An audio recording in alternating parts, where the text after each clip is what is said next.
nggak ada hujan juga. Kalau boleh tahu sekarang kesibukannya apa? Sekarang paling lagi kuliah, praktikum, observasinya yang kayak gitu-gitu lah kayak mahasiswa baru. Jadi kesibukannya kuliah aja ya. Nah, sekarang saya sangat berterima kasih kepada Anda karena telah hadir untuk mengikuti sesi konseling pada hari ini.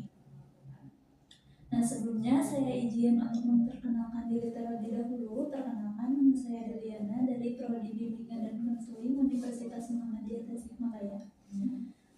Sebelumnya saya mau bertanya kepada Anda, apakah pernah mengikuti sesi konseling sebelumnya? Belum sih, belum pernah. Jadi yang pertama kali.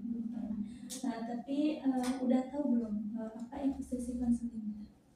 Apa ya? Mungkin kayak sesi curhat kali atau gimana sih? Kurang tahu sih. Izin untuk menambahkan ya, sesi konseling itu adalah upaya bantuan dari seorang konselor kepada konseli, yang dimana pada sesi konseling ini konselornya adalah saya dan konselinya adalah Anda.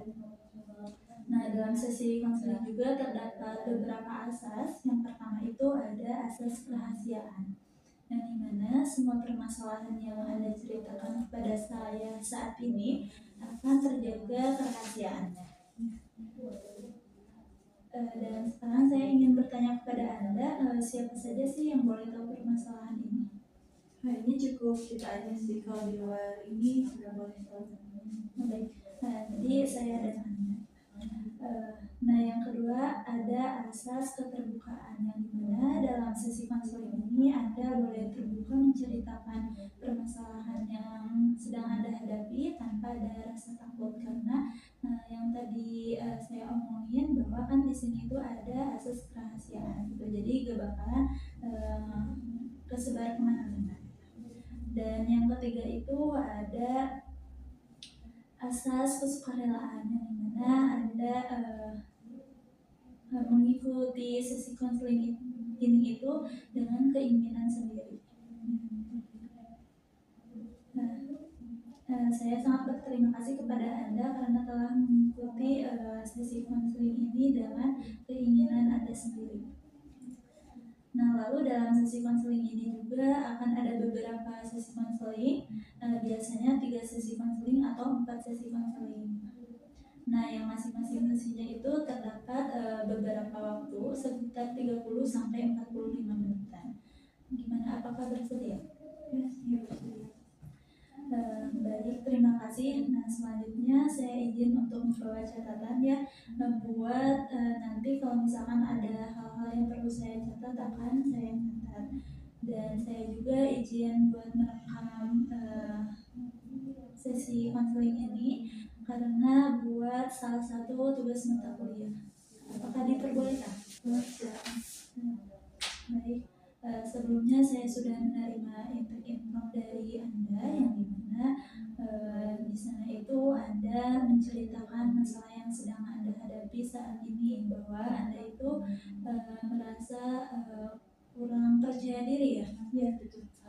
Nah, sekarang boleh Anda jelaskan atau ceritakan lebih detail lagi mengenai permasalahan yang sedang Anda hadapi pada saat ini. Boleh diceritakan? Saya itu kan merasa kayak kurang percaya diri ya. Lebih detailnya tuh paling kayak kalau mau presentasi gitu kan. Kalau presentasi kan kita harus tampil di depan ya. Nah, saya tuh sering kayak gak percaya diri, takut antara gak percaya diri sama ada rasa takut juga sih. Gak percaya diri itu karena saya tuh merasa kayak saya nggak cukup baik buat menyampaikan materi itu gitu. Karena ada kepikiran juga gimana saya bisa nyampein materi ini ke teman-teman yang lain sementara saya juga nggak ngerti gitu. Jadi saya tuh kalau presentasi tuh nggak percaya diri, apalagi kalau ada dosennya di situ gitu. Bukan cuma pas di kampus, tapi pas ada praktikum ke sekolah juga kan harus ada menghadapi siswa-siswa kayak gitu kan. Saya juga masih ada rasa nggak percaya dirinya, meskipun itu ke siswa ya. Kalau siswa kan ibaratnya ya kalau saya salah pun nggak akan tahu apa-apa gitu. Tapi tetap saya tuh merasa kayak nggak percaya diri. Terus ada hal juga, ada situasi mana saya tuh nggak percaya diri lagi karena momen ini harus banyak bertanya sama orang kayak gitu. Nah, saya tuh orang itu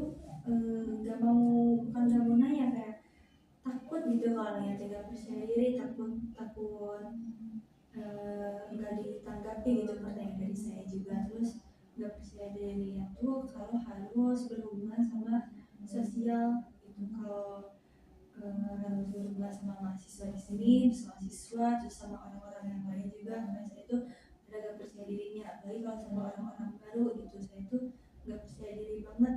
Nah itu tuh awalnya tuh pas saya menyadarinya teh pas ya awal-awal kuliah, soalnya kan kuliah ini banyak presentasinya meskipun sekarang juga harusnya sih udah biasa aja ya sama presentasi, tapi tetap masih kayak merasa kurang percaya diri gitu.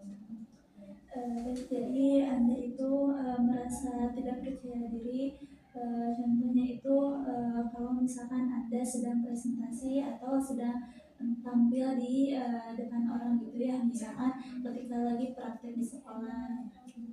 Dan Anda juga merasa tidak percaya dirinya tuh akan orang baru mungkin ya tadi diceritakan. Nah, sekarang saya mau bertanya kepada Anda, dalam situasi apa sih Anda itu merasa kurang percaya dirinya?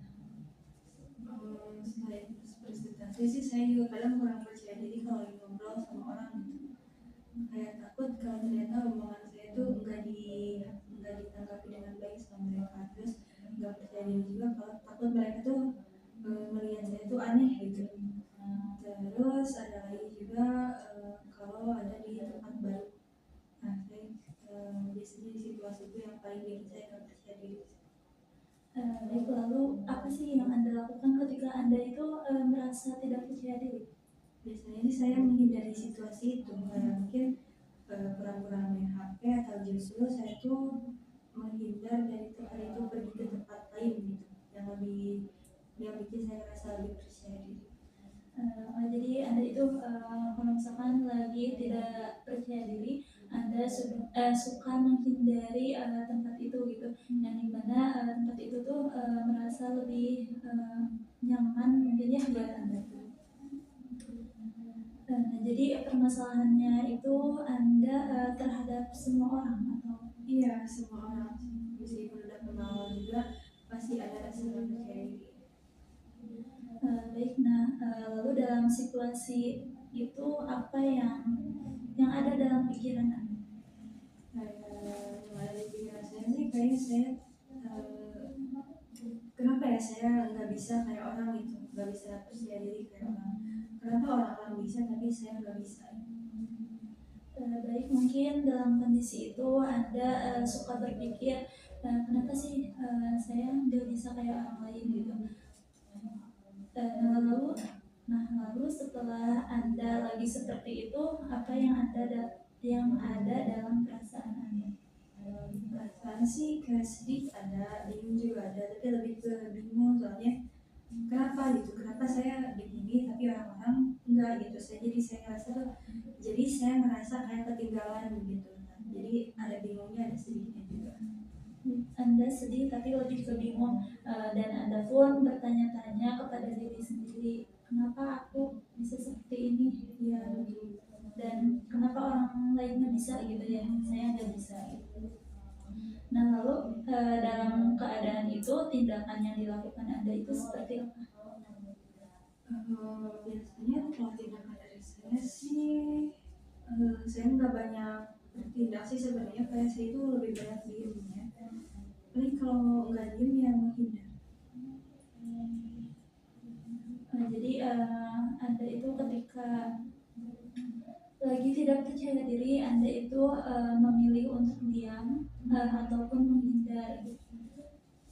Baik, saya sekarang ingin bertanya kepada Anda, jika diskalakan dari 0 sampai 10, yang dimana 0 itu Anda merasa sangat tidak percaya diri, dan 10 itu Anda sudah merasa benar-benar percaya diri.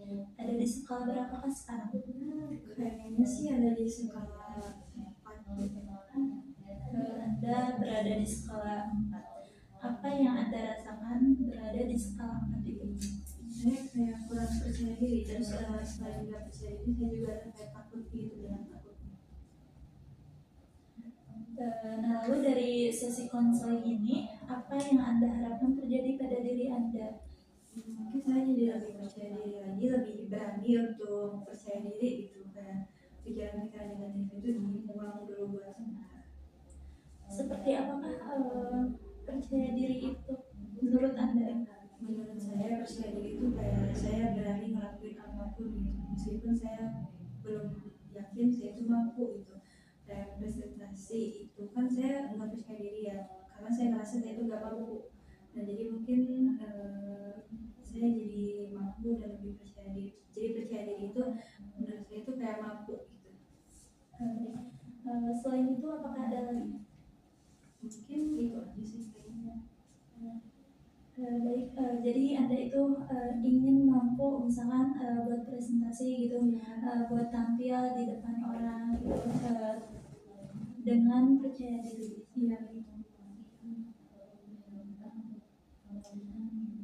Apakah ketika Anda tidak percaya diri, Anda suka cemas? Iya, suka cemas ada, suka sepinya juga ada.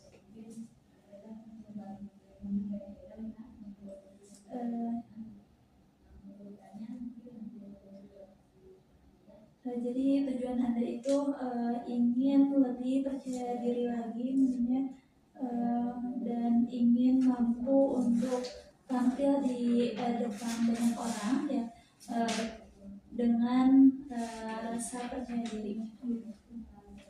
Baik, di sini saya ingin bertanya kepada Anda, dan mungkin pertanyaan ini tuh agak sedikit aneh. Anda boleh membuat posisi tubuh Anda yang menjadi rileks dan tarik nafas sampai benar-benar Anda itu merasa enjoy. Bayangkan sehabis pulang dari sesi konseling, Anda pergi ke rumah dan kemudian Anda tertidur. Dan saat Anda tertidur, terjadilah sebuah keajaiban. Masalah yang Anda bicarakan pada saya semuanya tuntas karena keajaiban yang telah merubahnya. Karena Anda tertidur, Anda tidak tahu apa yang Anda terjadi.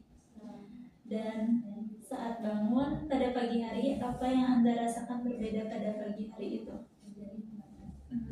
Kayaknya kalau ada keajaiban kayak gitu saya sih ngerasa kayak senang ya pastinya, terus senang juga, terus kayak merasa lega, akhirnya mungkin saya lebih bisa percaya diri lagi. Anda bangun pada pagi hari itu, Anda merasakan lega ya dan senang juga karena Anda telah percaya diri. Lalu apa yang Anda lakukan berbeda pada pagi hari itu? Kayaknya saya lebih ceria aja gitu, mungkin lebih banyak menyapa orang lain karena udah percaya diri, mungkin lebih enjoy. Anda juga melakukan banyak menyapa orang yang tadinya Anda nggak suka menyapa, mungkin ya pada pagi hari itu Anda sudah terbiasa untuk menyapa orang.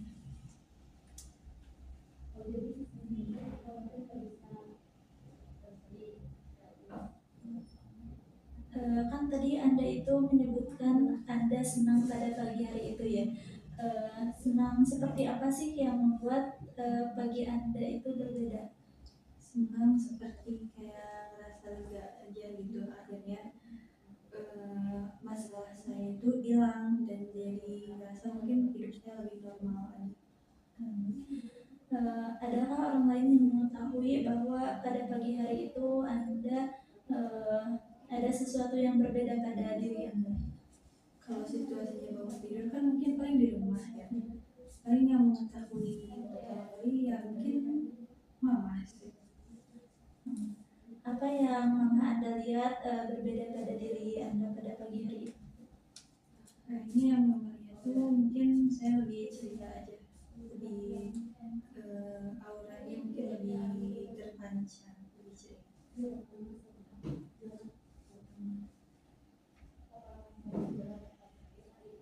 Apa yang mama Anda sadari bahwa pagi hari itu ada yang berbeda pada diri Anda?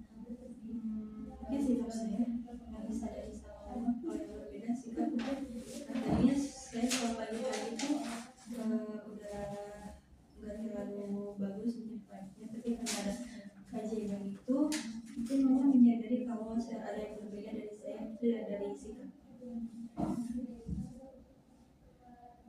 Kira-kira apa sih yang Mama Anda katakan ketika melihat bahwa diri Anda itu sudah berbeda? Di bayangan saya sih mungkin mama tuh bakal ngomong ya, kayak ada yang beda, kenapa, ada apa, mungkin kayaknya gitu deh. Mungkin Mama Anda juga kayak kaget atau heran gitu ya, nggak biasanya gitu seperti itu. Terus bagaimana sih reaksi Anda ketika mendengar Mama Anda itu mengatakan seperti itu? Gimana maaf? Bagaimana reaksi Anda ketika Mama Anda itu ngomong yang tadi? Reaksi saya mungkin nggak apa-apa, kayaknya mungkin ini emang versi terbaik saya gitu. Jadi saya senang aja sama versi yang sekarang ini, harusnya orang-orang yang lihat saya juga senang juga. Jadi Anda itu merasa senang ya.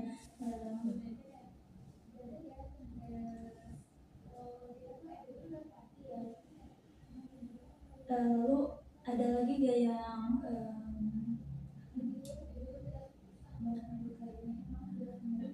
ada lagi gak orang yang kayak Paling yang ini yang kayak Mama Anda gitu? kalau selain mama kayaknya teman saya, mungkin teman di kampus kayak yang paling bisa menjadi.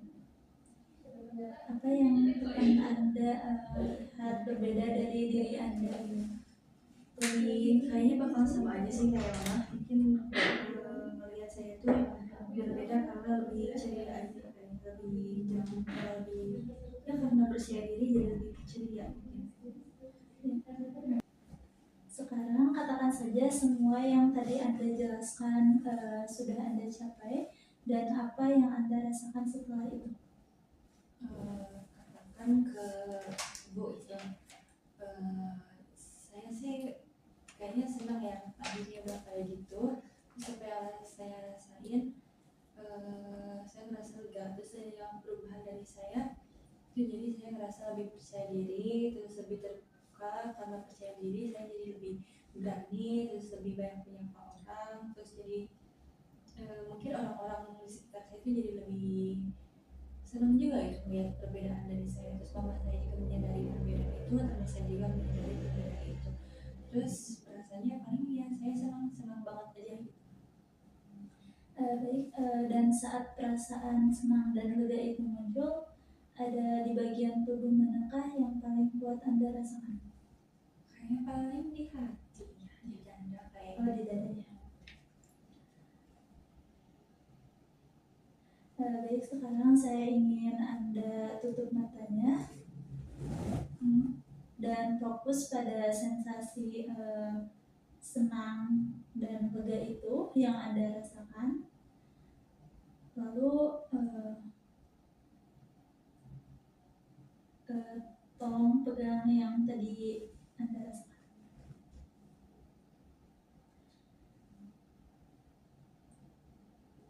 Perasaan yang lega itu tuh kecil atau besar gitu? besar sih. Besar. Berbentuk atau tidak berbentuk? Berbentuk. Kalau boleh tahu bentuknya seperti apa?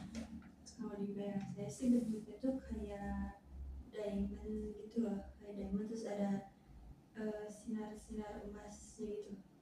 Diamond tuh Ya lingkaran kayak bentuk segi lima gitu. segi lima. Terus di pinggir-pinggirnya tuh kayak ada taburan-taburan emas berterbangan.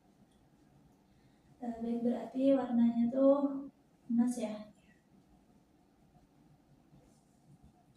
Baik, sekarang saya ingin Anda bayangkan kaki Anda masuk ke dalam segi lima yang tadi yang berwarna emas, dan lalu membawa pikiran dan perasaan Anda ke memori pertama kali Anda munculnya perasaan lega tadi.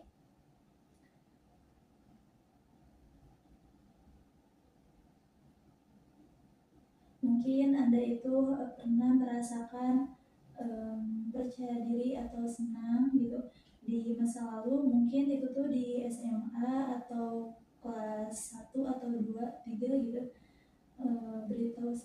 ketika memori itu muncul di kapan gitu?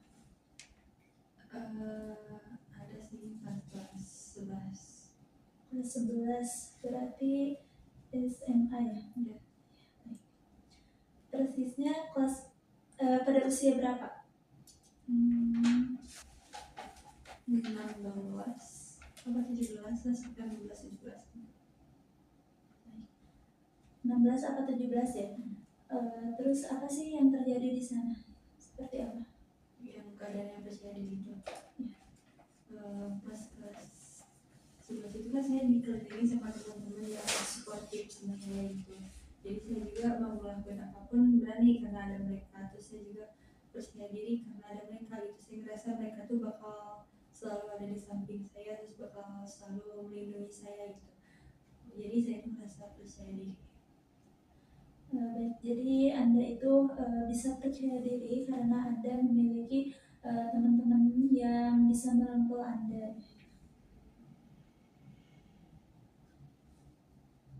Baik, karena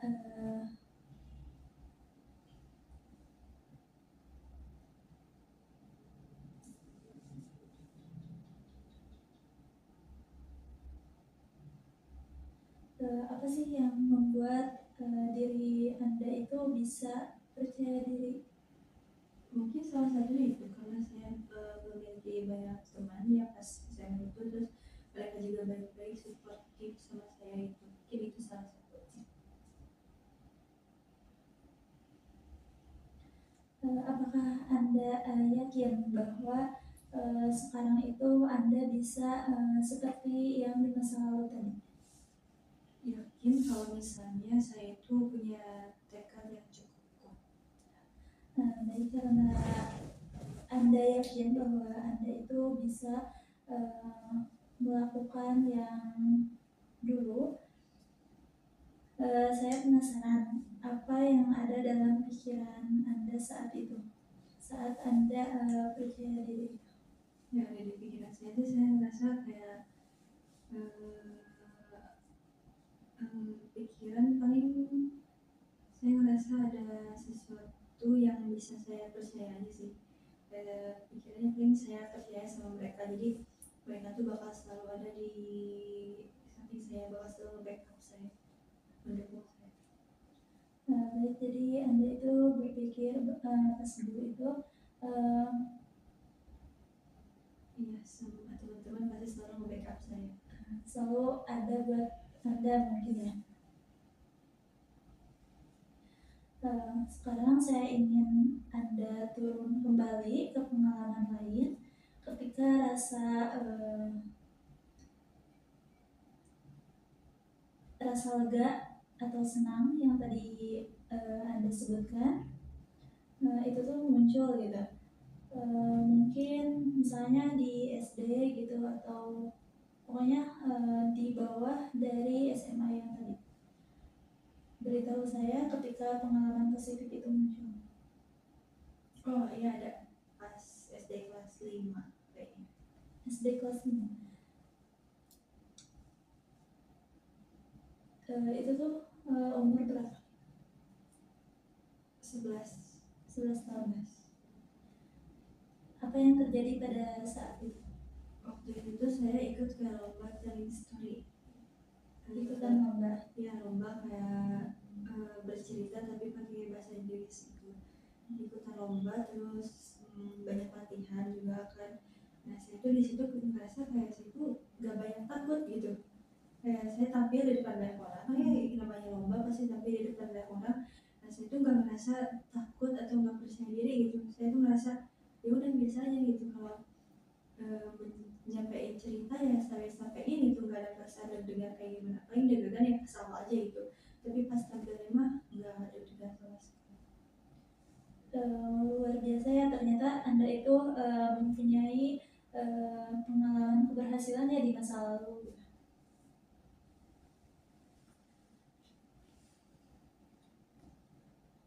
Bagaimana sih perasaan Anda ketika Anda sedang mengikuti lomba tersebut?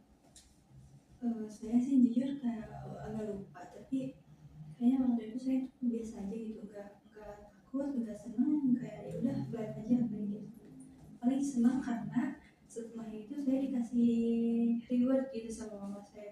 sekali ikut lomba itu.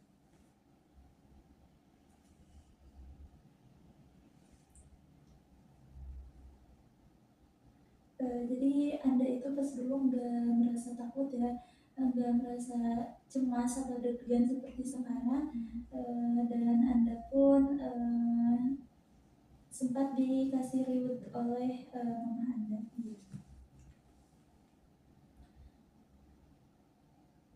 Lalu apa sih yang terlihat berbeda dari kamu saat ini, dulu dan saat ini? Ya kalau dilihat dari dulu banget sama sekarang tuh pasti beda banget sih, soalnya kan banyak pengalaman yang saya terima juga, yang saya jalani juga. Jadi pengalaman-pengalaman itu termasuk pengalaman yang baik, yang dulu itu kan secara tidak langsung membentuk saya sekarang gitu. Termasuk saya yang nggak percaya diri, saya yang banyak takutnya. Nah itu juga hasil dari pengalaman-pengalaman itu. Kalau yang berbeda ya jelas berbeda banget gitu.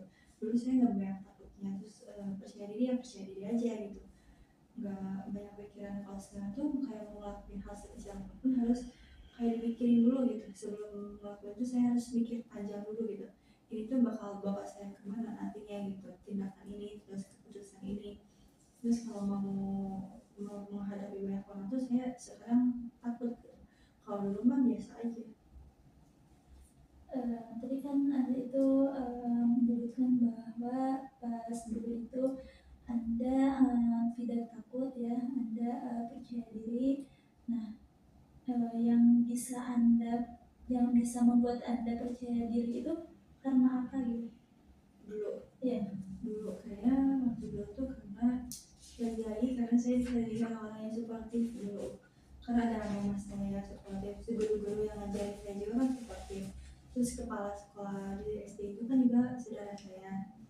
Mereka kan pasti lebih suportif gitu, kayak ini saudaranya kepala sekolah jadi harus kayak itu baik, setidaknya ya baik-baik gitu, jangan nggak gimana-gimana. Saya merasa kayak ya mereka tuh itu gitu ya. Nah saya percaya dulu karena mereka suportif gitu, mama saya suportif, guru-gurunya juga suportif, dan teman-teman pas SD juga kayak nggak macem-macem gitu, kayak ya udah senormalnya anak SD aja gitu, nggak banyak omong, nggak ada bully-bully sindir-sindir yang kayak gitu. Baik, ketika orang-orang di sekitar Anda suportif, perasaan apa sih yang Anda itu rasakan?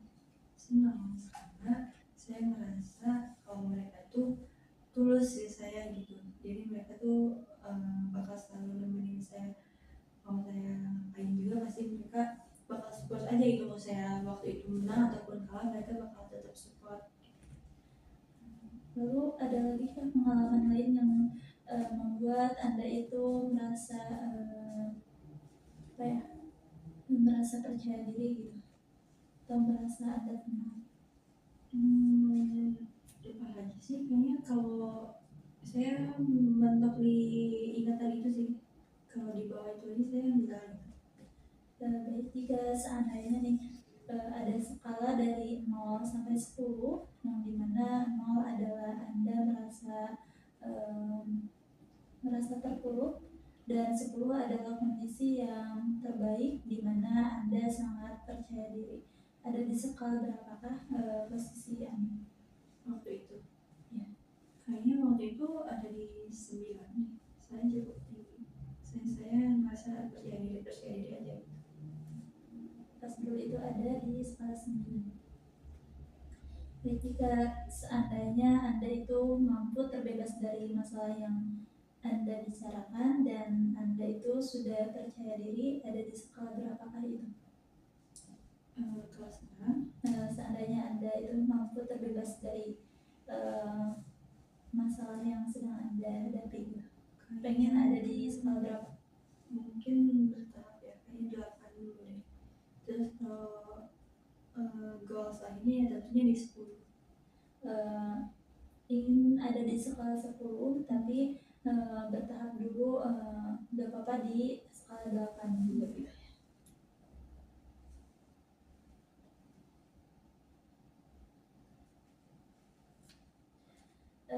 Kan Anda tadi menyebutkan pas dulu itu Anda ada di skala 9 ya? dari 0 sampai skala 9 tuh jauh banget ya. Bagaimana sih Anda mampu mencapai angka 9 itu? Saya agak lupa sih gimana, tapi kayaknya karena dulu tuh saya masih kecil kayaknya, jadi belum banyak pengalaman buruk, karena makin sini pertemanan tuh makin ada-ada aja ya orang-orangnya, omongannya. Nah, mungkin waktu itu saya pergaulannya masih cukup terjaga, jadi sampai yang baik-baik aja gitu, yang omongannya tuh enggak nyakitin, makanya gue kayak gitu.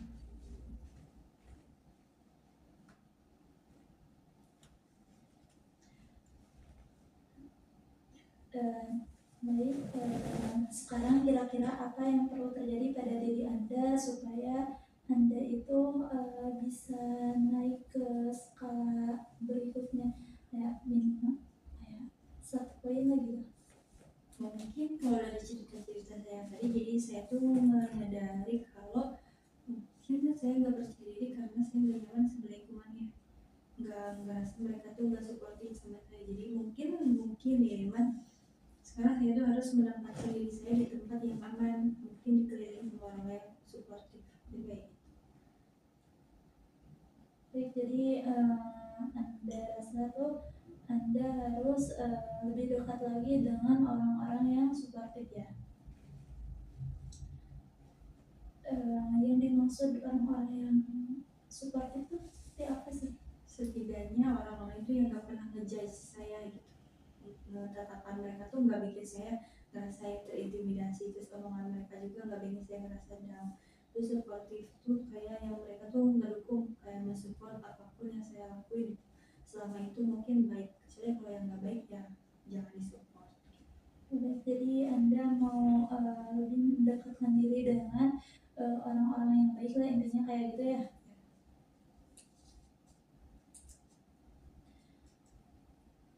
Apakah dengan Anda mendekatkan diri dengan orang-orang baik, apa sih efek positif bagi Anda itu? Efek positifnya mungkin itu, jadi saya ngerasa aman, saya ngerasa nyaman juga. Mungkin setelahnya saya bisa ngerasa lebih percaya diri karena ada mereka. Bisa lebih percaya diri.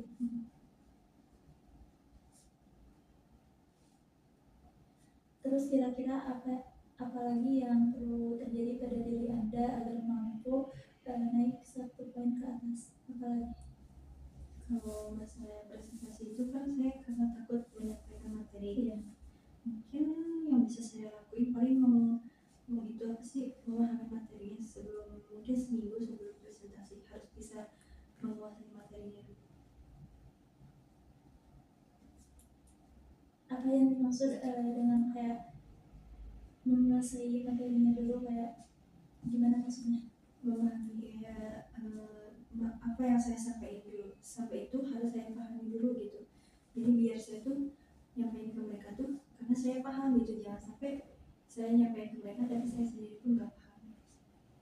Bagaimana caranya Anda agar Anda bisa memahami materi tersebut? Banyak membaca, lebih banyak dibaca-baca lagi. Terus kalau ada hal yang gak saya ngerti, mungkin saya bisa tanyain ke orang, atau sekarang kan banyak AI ya, mungkin bisa saya tanyain ke AI itu, jadi saya tuh lebih paham. Kan biasanya pembahasan materi perkuliahan itu ada bahasa-bahasanya terlalu baku gitu, yang sulit dimengerti. Ketika Anda belajar terlebih dahulu ketika mau presentasi, kira-kira apa efek yang Anda rasakan? Lebih lega, terus lebih tenang juga, karena saya merasa saya bisa. Baik, saya senang sekali ketika Anda menemukan solusi-solusi yang dapat Anda lakukan untuk membuat perubahan pada diri Anda. Baik, kira-kira apa yang perlu Anda lakukan dalam seminggu ini supaya dapat mempercepat Anda mencapai tujuan yang Anda inginkan? Mungkin itu sih yang bisa saya lakuin. Mungkin kebetulan kan beberapa minggu depan ada jadwal buat presentasi lagi. Nah, mungkin saya bisa lakuin yang tadi saya omongin, buat memahami materinya dulu sebelum menyampaikan. Baik, Anda akan terlebih dahulu kayak mempelajari si materi yang mau dipresentasikan. Terus kira-kira apa lagi yang perlu Anda lakukan? Ada lagi? Belum kebayang sih, paling itu aja yang baru kebayang.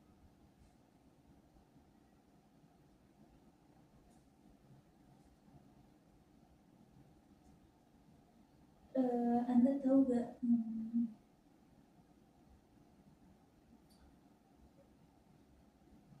Anda harus melakukan apa gitu supaya Anda itu bisa cepat mencapai tujuan Anda?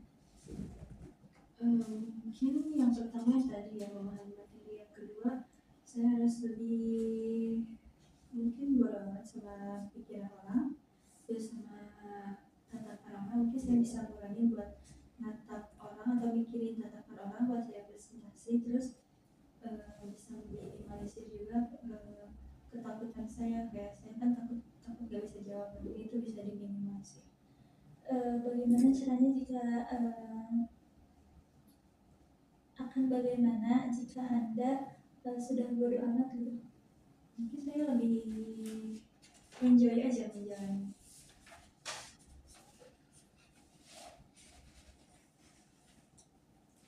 Terus apa lagi yang dapat Anda lakukan selain itu? Kalau buat sekarang sih yang kepikiran sama saya sih baru itu aja. Itu aja. Berarti sudah cukupnya tadi ya? Ya. Nah baik, sebelum mengakhiri konseling ini, saya ingin Anda menuliskan pesan-pesan selama sesi konseling yang pertama. Dan Anda menuliskannya di kertas, dan saya juga ingin menuliskannya. Sama kesan-kesan di sini. Iya.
Sebentar.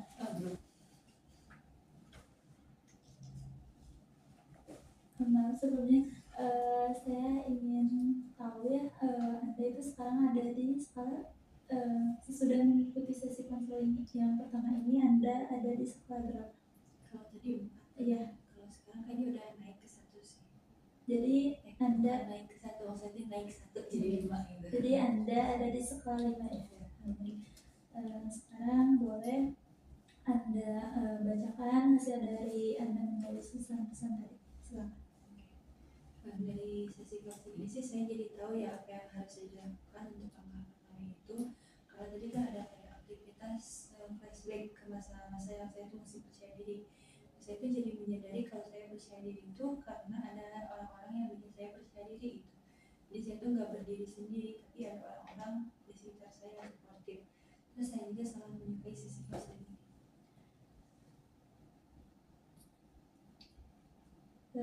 Terima kasih. Sekarang untuk Anda, saya sangat senang sekali karena Anda menceritakan banyak pengalaman pribadi Anda yang dulu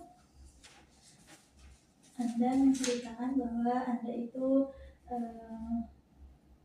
di kelas 5 SD ya pernah mengikuti lomba, dan Anda juga pas dulu dikelilingi oleh orang-orang yang baik ya. Dan Anda tadi berada di skala 4 dan sekarang sudah naik jadi di skala 5.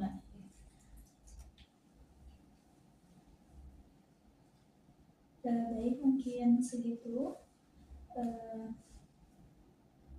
Sepertinya sesi konseling pertama mesti kita akhiri, dan pada saat sesi kedua nanti saya ingin Anda melaporkan perubahan positif yang sudah Anda tadi sebutkan, yang PR. Mungkin segitu. Wassalamualaikum warahmatullahi wabarakatuh.